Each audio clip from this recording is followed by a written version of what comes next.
이 복음을 전하는 사실입니다라는 제목을 가지고 함께 말씀 에베소서 6장 10절에서 24절 말씀 함께 나누겠습니다. 먼저 10절에서 13절 말씀 먼저 보겠습니다. 끝으로 말합니다. 여러분은 주님 안에서 그분의 힘찬 능력으로 굳세게 되십시오. 악마의 관계에 맞설 수 있도록 하나님이 주시는 온 몸을 덮는 갑옷을 입으십시오. 우리의 싸움을 인간의 적대자로 상대하는 것이 아니라 통치자들과 권세자들과 이 어두운 세계의 지배자들과 하늘에 있는 악한 영들을 상대로 하는 것입니다. 그러므로 하나님이 주시는 무기로 완전히 무장하십시오. 그래야만 여러분이 악한 날에 이 적대자들을 대항할 수 있으며 모든 일을 끝낸 뒤에 설 수 있을 것입니다. 아멘. 이제 에베소서의 마지막 본문을 마주하게 되었습니다. 1장부터 지금의 본문에 이르기까지 이 성경은 우리들에게 우리가 어떤 존재였는지, 본질상 진노의 자식, 본질상 존재적인 죄인이었지만 예수 그리스도의 그 십자가 복음을 믿고 난 후에 의롭게 되었고 구원받은 자라고 분명하게 또 지속적으로 계속적으로 말씀해 주셨습니다. 그리고 이제 마지막으로 바울은 우리가 구원받은 성도로서 어떻게 살아가야 하는지 오늘 말씀을 통해서 분명하게 알려주고 있습니다. 우리는 13절 말씀의 표현대로 이 악한 날에 대항할 수 있도록 그날에 설 수 있도록 항상 무장해야 함을 말씀하고 계십니다. 이 본문에 등장하는 이 악한 날을 두 가지 해석으로 보게 되는데, 첫 번째는 이 마지막 날, 이 온갖 극심한 고통과 고난의 시기, 또 종말의 때를 가리키는 해석이 있고요. 또 한 가지 해석은 어떤 특정 날이 아니라 바로 이 오늘이라는 시간을 의미하는 것으로 해석하기도 합니다. 어떤 해석이든 간에 중요한 것은 항상 깨어 악한 영들과 싸울 준비를 하고 무장해야 한다는 것은 공통된 해석이고, 또 모두 이 해석은 이러한 무장한 상태가 있어야 된다는 믿음의 태도를 요구합니다. 중요한 것은 본문에서 말씀하시는 이 힘찬 능력, 그리고 온몸을 덮는 갑옷, 저희가 흔히 전신갑주라고 말하죠. 이것은 내 노력이나 내 공로, 내 최선과 의지로 또 이 능력을 얻거나 이 갑옷을 입을 수 있는 것이 아닙니다. 힘찬 능력은 성경에 기록하신 대로 주님 안에서 얻을 수 있고, 이 갑옷 역시 하나님께서 주시는 갑옷이라고 분명하게 말씀하고 있습니다. 말씀대로 우리는 하루하루 믿음으로 살아가기 위해, 또 그 날을 겸비된 백성으로 살아가기 위해서는 우리의 힘과 노력으로 그날을 준비할 수 없다는 것을 분명하게 말씀하고 계십니다. 그러나 주님이 하심을 기대하며 또 믿으며 나아가야 됨을 다시 한번 강조하고 있습니다. 즉, 우리는 매일의 삶 속에서 주님이 필요합니다. 주님이 나와 함께 하시는 것은 실제입니다. 그리고 그 말씀은 주님과 동행함을, 또 주님과 함께 이 세상을 싸워 나아가는 것을 우리가 알기 쉽게 또 이해하기 쉽도록 비유적으로 설명해 주십니다. 이어지는 말씀 계속 보겠습니다. 14절에서 17절 말씀. 그러므로 여러분은 진리의 허리띠로 허리를 동이고 정의의 가슴막이로 가슴을 가리고 버티어 서십시오. 발에는 평화의 복음을 전할 차비를 하십시오. 이 모든 것에 더하여 믿음의 방패를 손에 드십시오. 그것으로써 여러분은 악한 자가 쏘는 모든 불화살을 막아 꺼버릴 수 있을 것입니다. 그리고 구원의 투구를 받고 성령의 곧 하나님의 말씀을 받으십시오. 아멘. 이 14절에 진리의 허리띠와 정의의 가슴막이가 나옵니다. 진리가 무엇입니까? 사람들은 자기의 소견에 옳은 것을 진리라 믿고 살아갑니다. 그런데 세상에는 정말 수많은 진리가 존재할까요? 우리가 너무나도 잘 알고 있겠지만 진리는 하나입니다. 요한복음 17장 17절 말씀, 진리로 그들을 거룩하게 하여 주십시오. 아버지의 말씀은 진리입니다. 요한복음 14장 6절 말씀, 예수께서 그에게 말씀하셨다. 나는 길이요 진리요 생명이다. 나를 거치지 않고서는 아무도 아버지께로 갈 사람이 없다. 아멘. 성경은 분명하게 말씀하고 계십니다. 진리는 오직 하나, 예수 그리스도이십니다. 그리고 그분은 길이요 진리요 생명이신 예수 그리스도께서 이 땅 가운데 오셔서 우리의 모든 죄를 대신 지시고 십자가 위에 못 박혀 죽으시고 그리고 사흘 만에 다시 부활하셨습니다. 이것이 바로 우리가 믿는 신앙 고백이고 우리가 믿는 복음입니다. 그리고 이 복음을 믿는 자들은 모두 의롭다함을 칭함을 받았습니다. 그 진리가 우리를 죄로부터 자유케 하였습니다. 그러기에 우리가 매일 우리의 존재를 속이는 그 사단의 속임수로부터 정의의 가슴막이로 우리의 가슴을 가리고 우리는 계속 여겨야 합니다. 이미 옛 사람은 죽었고 이제 나는 사는 것은 새 사람이 되었음을 믿는 믿음으로 모든 속임으로부터 계속 여기고 버티어 서 있어야 되는 것입니다. 복음학교에서 배웠던 세 가지 키워드가 항상 제 마음을 지키게 합니다. 그것은 여기고 드리고 계속 신뢰하라입니다. 우리는 이미 드려진 존재입니다. 우리는 이미 죽었습니다. 그리고 오늘을 사는 나는 예수 그리스도를 사는 것을 믿는 믿음으로 계속 신뢰하며 나아가야 되는 것입니다. 이 모든 것은 예수 그리스도 그 십자가 위에서 단번에 이루어진 진리입니다. 그리고 누구도 이 그리스도의 사랑에서 우리를 끊을 수 없습니다. 마귀가 아무리 우리의 마음과 생각 가운데 야, 네가 무슨 그리스도인이야. 너 삶을 봐.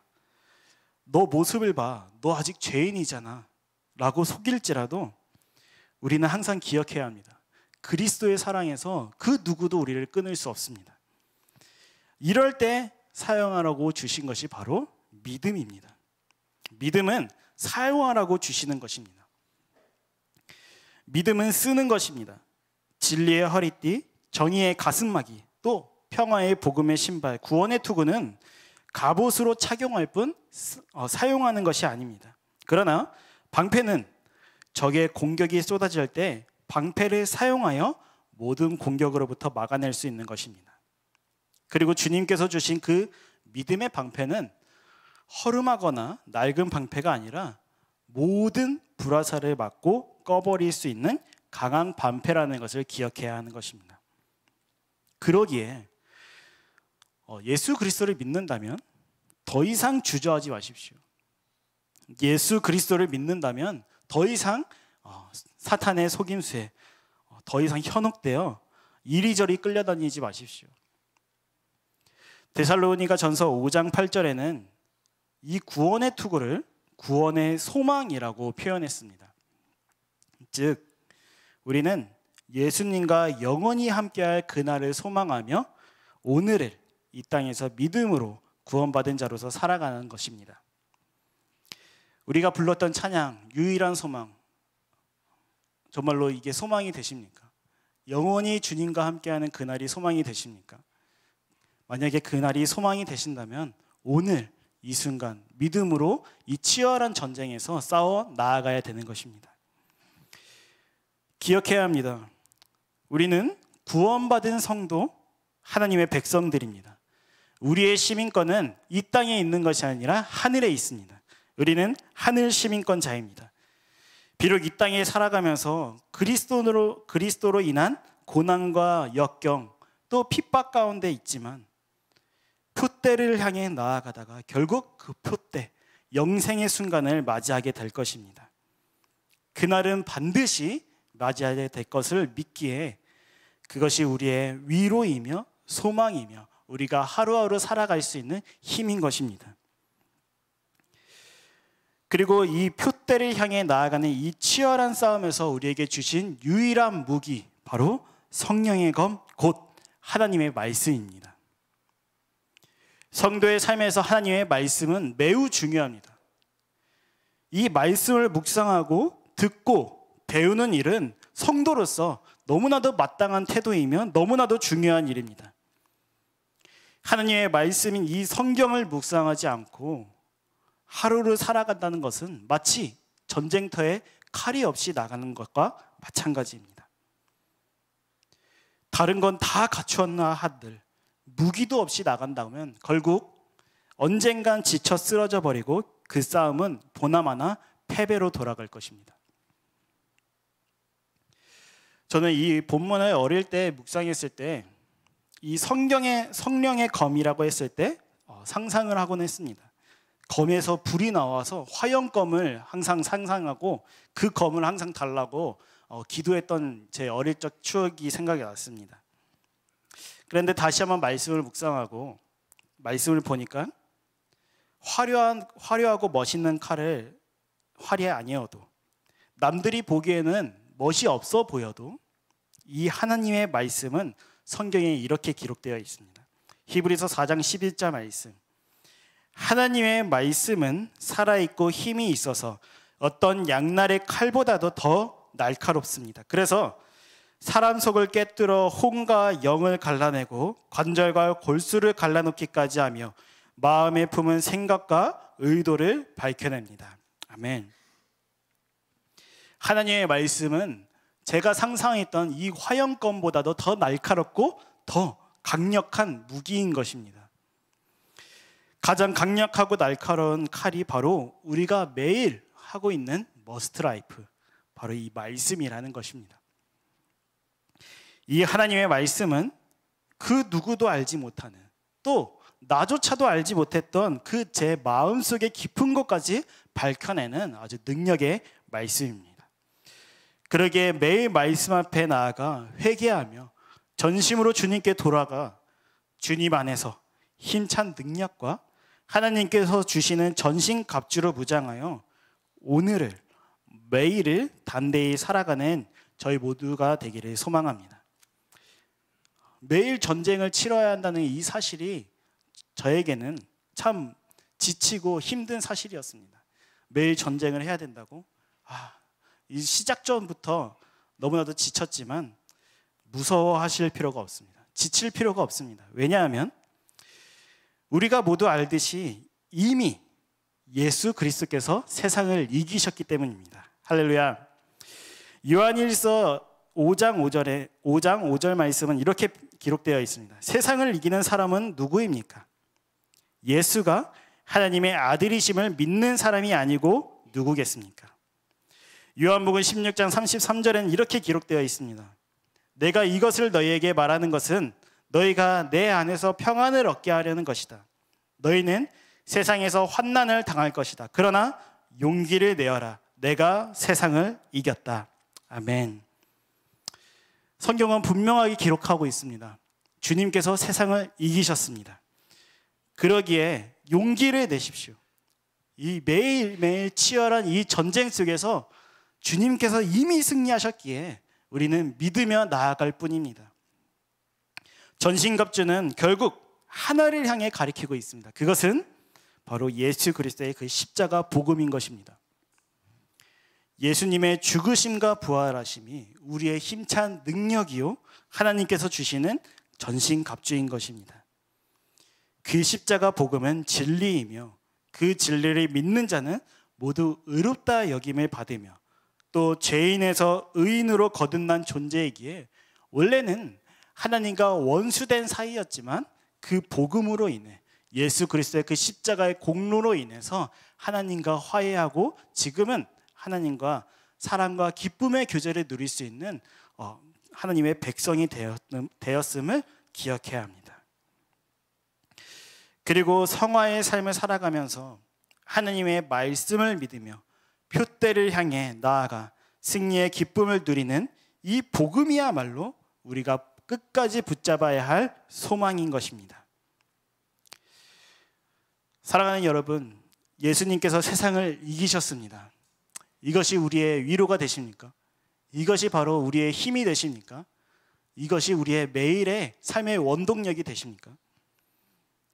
우리의 온몸이 예수 그리스도로 살아갈 때, 나는 죽고 예수로 살아갈 때 우리는 반드시 세상을 이기며 담대히 나아갈 것입니다. 그리고 교회는 끝까지 승리할 것입니다. 우리는 그 승리를 누리기만 하면 되는 것입니다. 그리고 그 승리의 기쁨을 누리는 방법이 바로 말씀과 기도인 것입니다. 18절 말씀을 이어서 보면 이제 마지막으로 기도에 대해서 말씀하고 계십니다.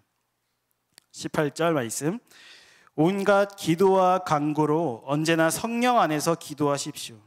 이것을 위하여 늘 깨어서 끝까지 참으면서 모든 성도를 위하여 간구하십시오. 아멘. 사랑하는 성도님들, 우리 기도합시다. 문제가 있을 때만 기도하는 것이 아니라 매일 늘 깨어서 항상 기도하는 공동체가 되기를 소망합니다. 기도할 때 비록 당장의 눈앞에 어떠한 변화가 없고 또 내 눈앞에 당장 내가 원하는 결과가 없을지라도 말씀처럼 주님께서 쉬지 않고 일하고 계심을 믿는다면, 또 신뢰한다면 늘 깨어서 끝까지 참으면서 끝까지 인내하면서 기도해야 하는 것입니다. 많이들 이 말씀은 영의 양식, 기도는 호흡이라고 합니다. 그런데 영의 양식만 먹으면 뭐 하겠습니까? 숨을 쉬지 않고 일어나질 않는데, 또 숨만 쉬면 뭐 하겠습니까? 아무것도 먹지 않고 쓰러져 있는데. 말씀과 기도는 선택이 아니라 필수입니다. 말씀과 기도는 반드시 해야 하는 것입니다. 다른 방법은 없습니다. 말씀과 기도가 우리의 삶의 전부가 되어야 합니다. 비록 이것이 화려해 보이지 않아도, 남들이 보기에는 허접해 보이는 방법이라 할지라도 우리는 끝까지 말씀과 기도를 붙잡고 나아가야 합니다. 그래야 우리가 이 치열한 전쟁 속에서 승리하며 또 승리의 기쁨을 누릴 수 있는 방법이기 때문입니다. 그리고 주님께서 우리를 공동체로 한 몸으로 이루어 주셨습니다.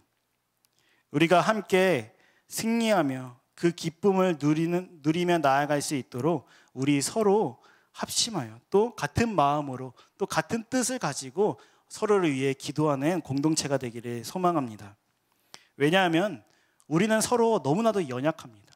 매일을 살아갈 때마다 쓰러지고 지치고 연약한 내 자신을 보게 됩니다. 그러나 힘이 되는 것은 우리의 공동체의 기도가 매일 카톡방에 올라오는 그 순간순간을 보고 힘을 얻고 다시 한번 일어날 수 있는 힘을 얻을 수 있는 것입니다. 그러기에 우리는 연약하지만 우리와 함께 하시는 주님은 강하십니다.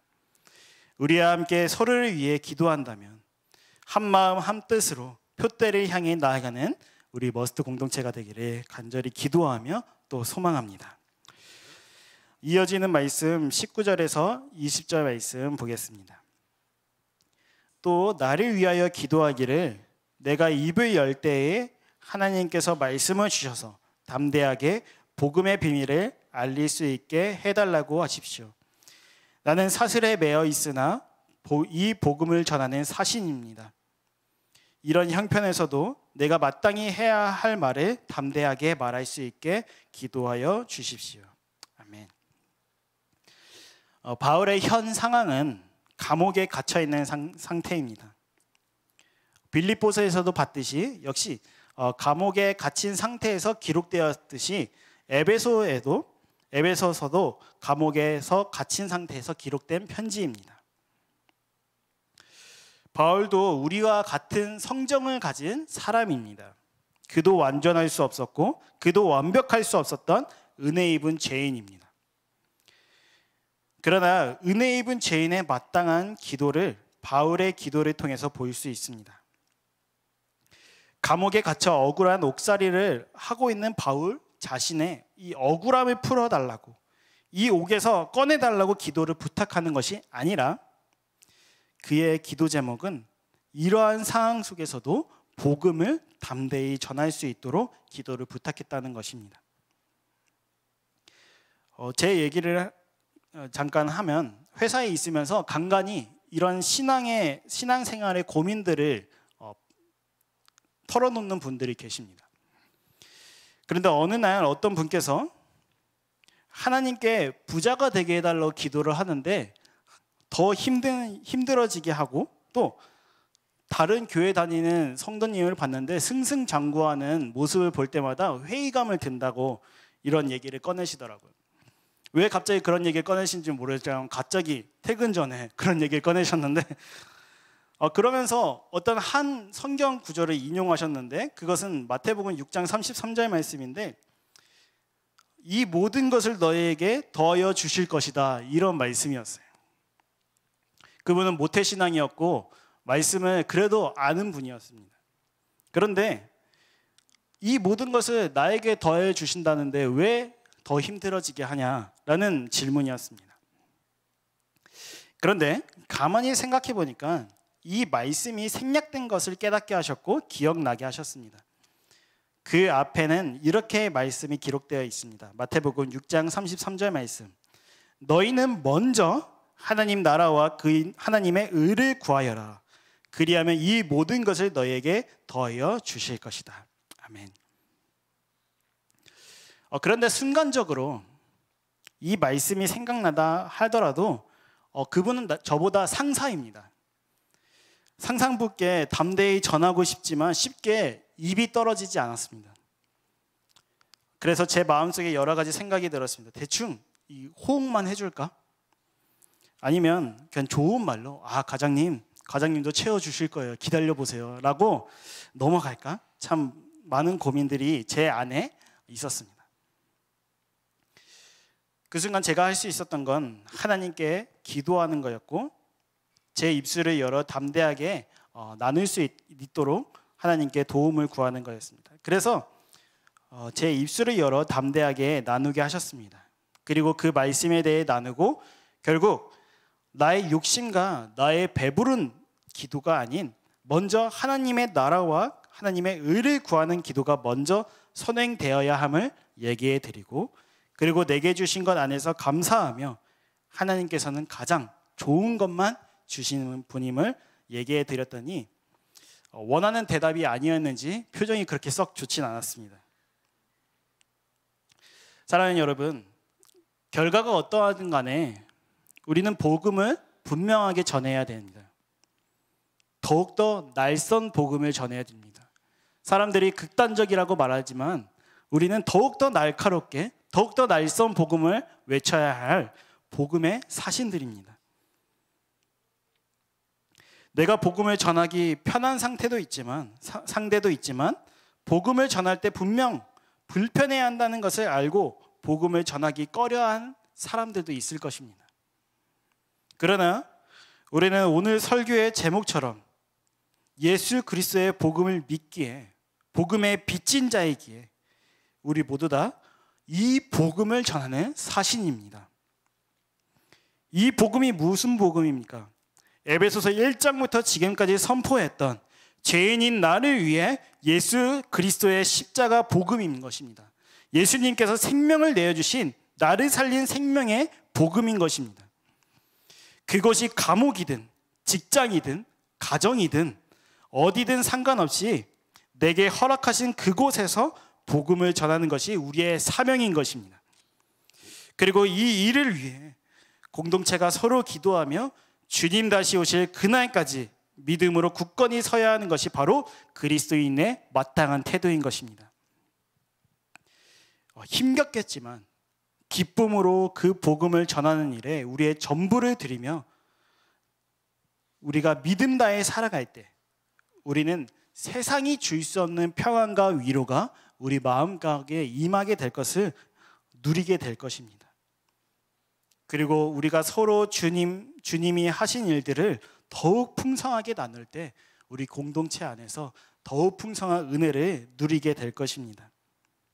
마치 바울이 두 기고를 에베소 교인들에게 보내 자신의 일과 자신의 형편을 나눌 때 에베소 교인들이 괴로움과 좌절에 빠진 것이 아니라 오히려 위로와 평안을 얻었던 것처럼 말입니다. 21절부터 계속 말씀을 보면 사랑하는 형제이며 주님 안에서 진실한 일꾼인 두기고가 내가 지내는 형편과 내가 하고 있는 일과 그 밖의 모든 것을 여러분에게 알릴 것입니다. 우리의 사정을 알리고 또 여러분의 마음을 위로하게 하려고 나는 글을 여러분에게 보냅니다.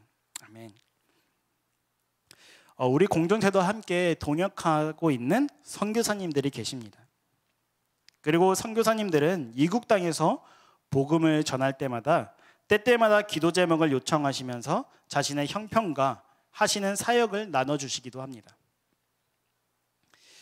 그래서 타지에서 참 많은 어려운 상황과 환경 또 형편들을 들을 때마다 함께 우리는 마음 아파하며 기도했던 시간들이 떠오릅니다. 그런데 복음을 전하는 사신들은 상황과 환경에 주눅들지 않고 그 발걸음을 더욱 힘차게 나아간다는 소식을 들을 때 우리의 마음 가운데 힘들고 어렵고 아파하는 마음보다는 더욱 우리의 마음의 위로와 평안이 찾아오고 더 나아가 믿음의 결단을 불러 일어나는 것들을 느꼈었습니다. 바울이 감옥에 갇혀 있다는 소식은 에베소 교인들에게 절망적이고 마음 아픈 일이며 또 힘 빠지는 일이었을 것입니다. 그러나 두기고를 통해 하나님께서 바울에게 일하시는 그 모든 일들과 비록 바울이 감옥에 갇혀 있지만 이 이방인의 중심지였던 로마에서도 복음을 전할 수 있다는 기회를 허락해 주신 그 주님의 놀라우신 계획과 앞으로 하실 일들을 기대함을 나눌 때 성도들의 마음은 좌절과 낙심에 빠지기보단 더욱 하나님 나라와 그의 의를 구하여 기도하며 나아갔을 것입니다. 그리고 그 복음을 전하는 사신은 선교사님뿐만 아니라 예수 그리스도의 복음을 믿는 우리 모두가 되어야 한다는 것입니다. 그리고 각자의 삶 속에서 치열하게 하나님께서 주신 전신갑주를 입고 복음을 위해 싸우며 함께 그 일터 행전을 나누며 기도하며 나아가는 머스트 공동체가 되기를 소망합니다. 우리의 상황과 환경은 보기에는 달라 보일지라도 한 가지 공통점이 있습니다. 그것은 복음을 전하기 어려운 환경이라는 것입니다. 그러나 예수 그리스도와 함께라면 매일 나는 죽고 예수로 살아가는 자라면 주님께서 어디든 복음을 담대히 전할 수 있도록 인도하시며 지켜 보호하여 주실 것입니다. 그리고 사랑하는 형제이며 주님 안에서 진실한 일꾼이 되어서 세상에는 빛과 소금이 되며 교회를 깨우는 일에 우리 모두가 전심으로 나아가기를 소망합니다. 세상에 빛과 소금이 되는 것, 또 교회를 깨우는 일은 오직 한 가지 방법밖에 없습니다. 그것은 복음입니다. 우리가 믿고 또 의지하는 것은 이 복음만이 우리의 힘이며 능력인 것을 기억해야 하는 것입니다. 그리고 이 복음을 전하는 자들을 주님께서 홀로 내버려 두시지 않으시고 반드시 찬양의 고백처럼 늘 돌보아 주실 것임을 확신합니다. 마지막 말씀 보겠습니다. 아버지 하나님과 주 예수 그리스도께서 성도들에게 평화를 내려주시고 믿음과 더불어 사랑을 베풀어 주시기를 빕니다. 우리 주 예수 그리스도를 변함없이 사랑하는 모든 사람에게 은혜가 있기를 빕니다. 아멘. 우리 서로 이렇게 축복했으면 좋겠습니다. 우리 주 예수 그리스도를 변함없이 사랑하는 성도님에게 하나님의 은혜가 있기를 빕니다. 길죠? 말씀에 써 있으니까 저도 항상 못 외워가지고 빕니다 이런 식으로 나가긴 하는데 우리 주 예수 그리스도를 변함없이 사랑하는 성도님에게 하나님의 은혜가 있기를 빕니다 라고 한번 서로 축복했으면 좋겠습니다. 우리 주 예수 그리스도를 변함없이 사랑하는 빕니다. 아멘. 아멘. 네. 본문을 묵상하면서 참 이 표현이 너무 좋더라고요. 예수 그리스도를 변함없이 사랑하는. 여러분, 주님 변함없이 사랑하십니까? 에베소 교회가 한 가지 충고를 받았는데 그것이 바로 처음 사랑을 잃었습니다. 여러분, 주님만 사랑하는 공동체가 되기를 소망합니다. 여호수아의 말씀에서 맨 마지막 말씀이 무엇입니까? 여호와 하나님만 사랑하라고 분명히 말하고 있습니다. 사랑하는 성도님들, 주님만 사랑합시다. 주님만 섬깁시다. 그래서 이 복음 들고 우리 이 치열한 싸움 나아가기를 원합니다. 우리 주님 정말 사랑하십니까? 사랑하는 사람에 대한 자연스러운 태도는 그 사람이 너무나도 보고 싶고 더 알고 싶고 함께 있고 싶어지는 것이 자연스러운 태도입니다. 우리 주님과 이러한 동행이 있기를 축복합니다. 주님을 더 보고 싶고 주님을 더 알고 싶고 주님과 더 함께하고 싶어지고 또 주님만 자랑하고 싶어지는 그 동행이 우리의 삶 가운데 이루어지기를 소망합니다. 이러한 동행을 위해서는 오늘 계속 전했던 말씀처럼 나는 죽고 예수로 살아가야 되는 것입니다. 그러기 위해서는 우리는 말씀과 기도를 놓쳐서는 안 됩니다. 매일 이 치열한 싸움 속에서 주님께서 주시는 전신갑주를 입고 주님과 동행함으로 승리를 매일 풍성히 누리며 나아가는 우리 머스트 공동체가 되기를 소망합니다. 그리고 우리 모두가 변함없이 주님을 사랑하는 자가 되어 승리를 전하는 복음, 십자가 복음의 증인으로 다시 오실 그날까지 하루하루 믿음으로 살아내는 우리 공동체가 되기를 소망하며 또 그 일을 신실하게 인도하여 주실 주님께 모든 영광 올려드립니다. 이 시간 함께 합심해서 기도로 나아가겠습니다. 이 치열한 영적인